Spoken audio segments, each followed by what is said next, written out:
At ako po'y bumabati mula sa Michigan sa matamis na pangalan ng ating Panginoon. Amen. Nung ako po ay pumasok at nakita ko itong bagong building, I felt at home right away. Dalawa pong bagay na gusto ko lang po ibahagi sa inyo na ito po ay tahanan ng Panginoon. Amen. At tamang-tama, ang pangalan ay Home of the Lord. At ang pinapastol ko din pong church sa Michigan, ang pangalan ay My Father's House Church.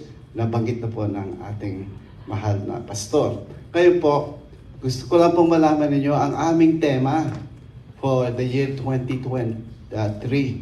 Ang tema po namin sa 2023, God is setting us free. God is setting us in victory in 2023. Tapos nung nakita ko, I'm going to tell you something, really maiksi lang. Napaka-importante po na tayo po ay magkaisa. Sapagkat ito po ang panalangin ng ating Panginoon sa atin, na tayo po ay magkaisa.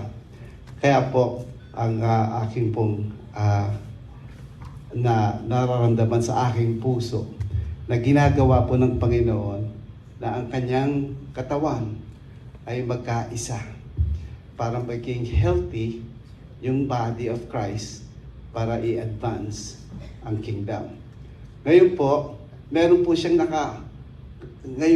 nakahandang blessing na gusto niyang i-pour out.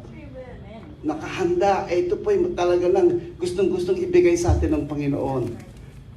Meron din pong special anointing ang Panginoon na gustong ibigay sa atin dahil sa kanyang ginagawa ngayon hindi lang po sa Metro Manila, kundi sa buong mundo.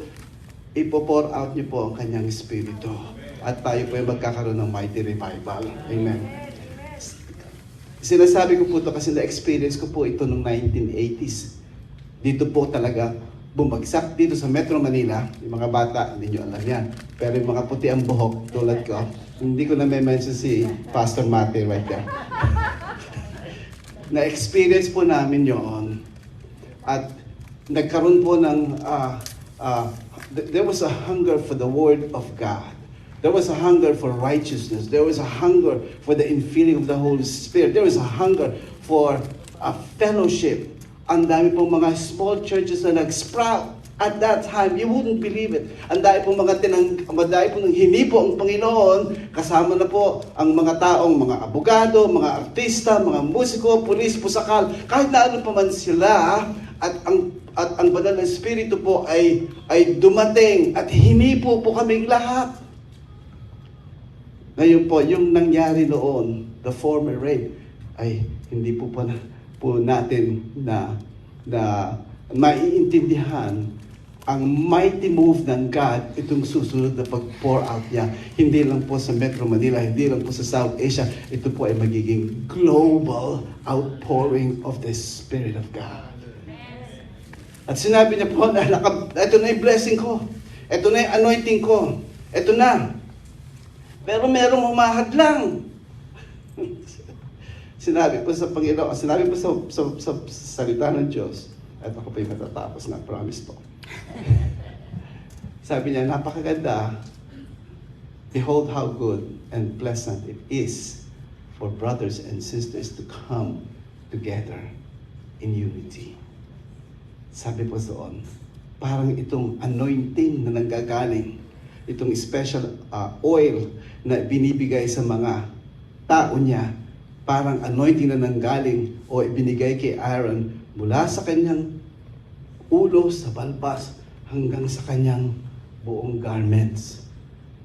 Kaya po, sinabi niya ganoon, doon, sabi ni Lord, merong ding fresh dew na nanggaling sa Mount Hermon, na kung ito'y bumaba sa dry land, ito po'y nagre-refresh at nagre-revive ng mga patay na mga halaman.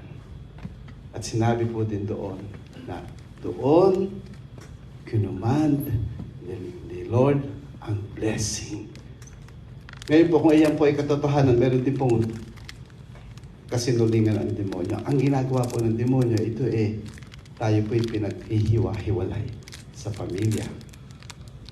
Gustong impress ni Lord ang family. Pero ang magulang, ang anak, hindi mga nag-uusap, ang ginagawa po ng Panginoon, meron siyang special anointing para buuin ang mga pamilya ngayon.